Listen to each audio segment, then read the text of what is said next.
অনুব্রত মণ্ডলের মেয়ে সুকন্যা মণ্ডলের জামিন হওয়ার খুশিতে গ্রামবাসীদের মাংস ভাত খাওয়ানো হলো নানুরে।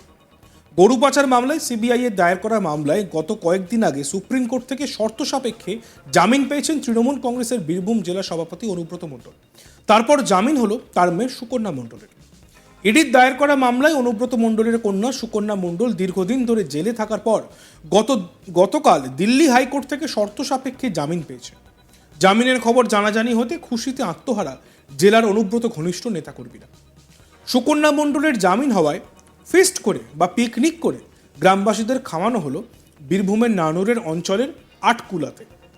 অনুব্রত ঘনিষ্ঠ তৃণমূল নেতা আব্দুল করিম খান দীর্ঘদিন ধরে কোণঠাসা হয়ে থাকার পর সুকন্যা মণ্ডলের জামিন পাওয়ার আনন্দে আতকুলা গ্রামের সমস্ত বাসিন্দাদের রাত্রে খাওয়ানো হয়। খাবারে ছিল ভাত, মাংস, আলু পোস্ত, চাটনি, মানে একেবারে মাংস ভাত রেঁধে রান্না। আমরা শুনে নিই তৃণমূল মুখপাত্র মলয় মুখার্জি ফোনে আমাদেরকে কি জানিয়েছেন। প্রত্যেকে দেখুন, শুধু নানুর বলে নয়, সারা বীরভূম জেলার বিভিন্ন জায়গায় কেউ পংক্তি ভোজন করছে, কেউ মিষ্টি বিলি করছে, কেউ আনন্দ উৎসব করছে। এটা খুব স্বাভাবিক ঘটনা, কারণ অনুব্রত মণ্ডলের মেয়ে সুকন্যা মণ্ডলকে সারা বীরভূম জেলায় তৃণমূলের কর্মী নেতারা তাকে নিজের বোনের মতন ভাবে। আজই তাকে দীর্ঘদিন অরাজনৈতিক ভাবে চক্রান্ত করে তাকে আটকে রাখা হয়েছিল, সে জামিন পেয়েছে। বিচার বিভাগকে আমরা ধন্যবাদ জানাই এবং সেই আনন্দ আমরা সবাই ভাগ করে নিচ্ছি। আপনারা কি আশা করছেন যে অনুব্রত মণ্ডলও এই নিশ্চয়ই নিশ্চয়ই নিশ্চয়ই খুব শীঘ্রই আমরা তার জামিন আশা করছি। এ বিষয়ে আমাদের প্রতিনিধি শান্তনু হাজারের একটি প্রতিবেদন। এবার আর বিরিয়ানি পার্টি নয়, কবজি ডুবিয়ে মাংস ভাত। মেনুতে ছিল মাংস, পোস্ত এবং সাদা চালের ভাত। হ্যাঁ, নানুরে সুকন্যা মণ্ডলে কিন্তু জামিন মঞ্জুর হতেই একদম খুশির আবহাওয়া, বাতাবরণ সারা বীরভূম জেলা জুড়ে। কিন্তু নানুরের আটকুলে গ্রামে দেখা গেল তৃণমূলের নেতা কর্মীরা কবজি ডুবিয়ে মাংস ভাত খেলেন। লাগাতার জানা গিয়েছে যে কয়েকদিন আগে অনুব্রত মণ্ডলের কিন্তু একটি মামলায় জামিন মঞ্জুর হয়েছে। তারপরে ইডির করা মামলায় যে অনুব্রত কন্যা সুকন্যা মণ্ডল কিন্তু জামিন পেয়েছে। আর এই জামিনের খবর বীরভূম জেলাতে আসতেই রীতিমতোই কিন্তু খুশির বাতাবরণ সৃষ্টি হয়েছে, যেখানে দেখা যাচ্ছে যে নানুরে আটকুলে গ্রামে অনুব্রত ঘনিষ্ঠ নেতাকর্মীরা কিন্তু কবজি ডুবিয়ে মাংস ভাত খাচ্ছেন। সারা রাত চলল ফিস্ট, পিকনিক, সেই ছবি কিন্তু উঠে আসছে। রীতিমতোই দেখা যাচ্ছে যে অনুব্রত গ্রেপ্তার হওয়ার পর অনুব্রত ঘনিষ্ঠ তৃণমূল নেতাকর্মীরা বীরভূম জেলা থেকে একেবারে কোণঠাসা হয়ে পড়েছিল। রীতিমতো অনুব্রতর কন্যার জন্য চাদর চড়িয়েও কিন্তু তৃণমূলের গোষ্ঠীকন্দল প্রকাশ্যেও এসেছিল।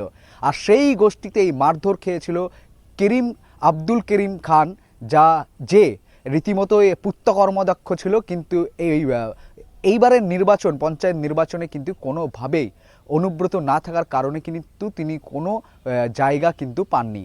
রীতিমতো একটি বাসাপাড়া অঞ্চলে তৃণমূল নেতা হিসাবেই তিনি কিন্তু রয়েছেন।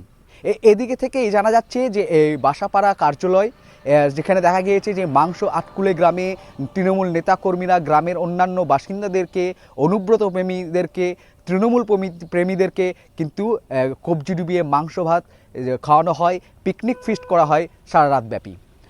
এ বিষয়ে তৃণমূলের মুখপাত্র মলয় মুখার্জি তিনি কিন্তু জানিয়েছেন শুধুমাত্র নানুর না, বীরভূম জেলার সর্বস্তরেই কিন্তু খুশির আবহাওয়া। তৃণমূল মমতা বন্দ্যোপাধ্যায়ের সৈনিকরা, অনুব্রতর সৈনিকরা, তারা কিন্তু সুকন্যা মণ্ডলকে তাদের বড় সিনিয়রেরা তাদেরকে সুকন্যা মণ্ডলকে নিজের মেয়ে মনে করেন, কেউ বা বোন মনে করেন, কেউ বা দিদি মনে করে। অর্থাৎ দিদি বোন এই সম্পর্ক ভাবতেন অনুব্রত কন্যা সুকন্যা মণ্ডলকে। তো সেই সুকন্যা মণ্ডলের জামিনে আত্মহারা হবে না, এটা হতে পারে না।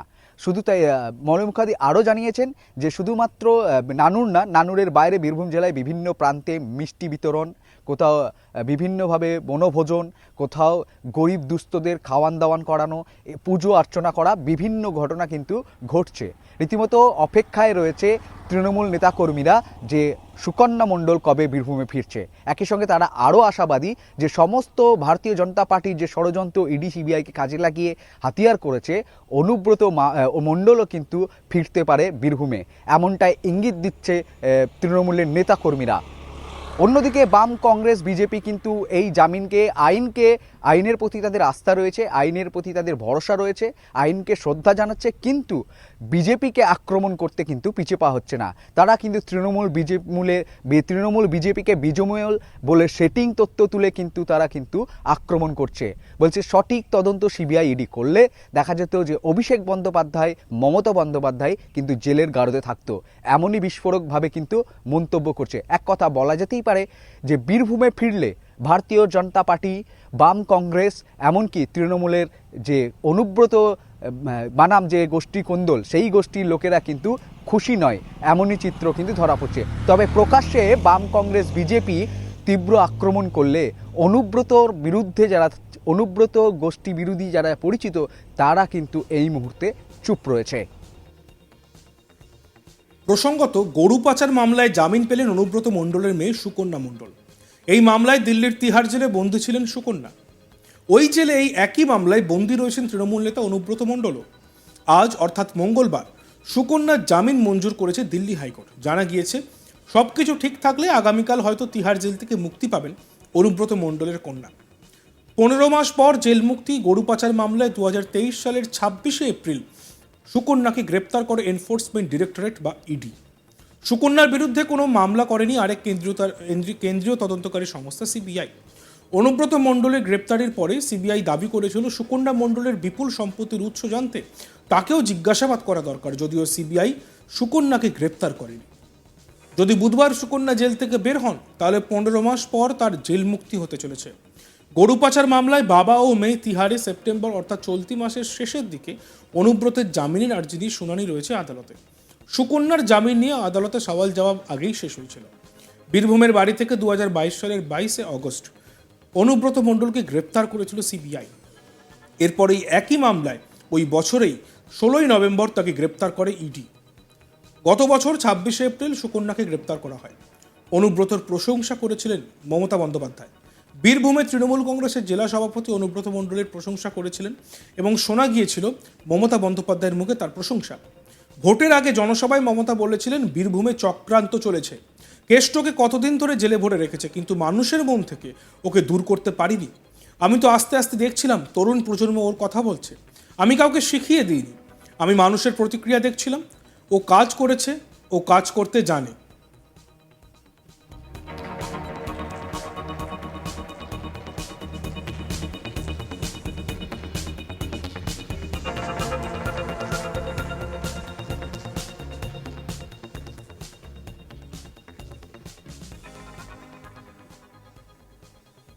দেখতে থাকুন আজ তাক বাংলা, সাবস্ক্রাইব করতে ভুলবেন না।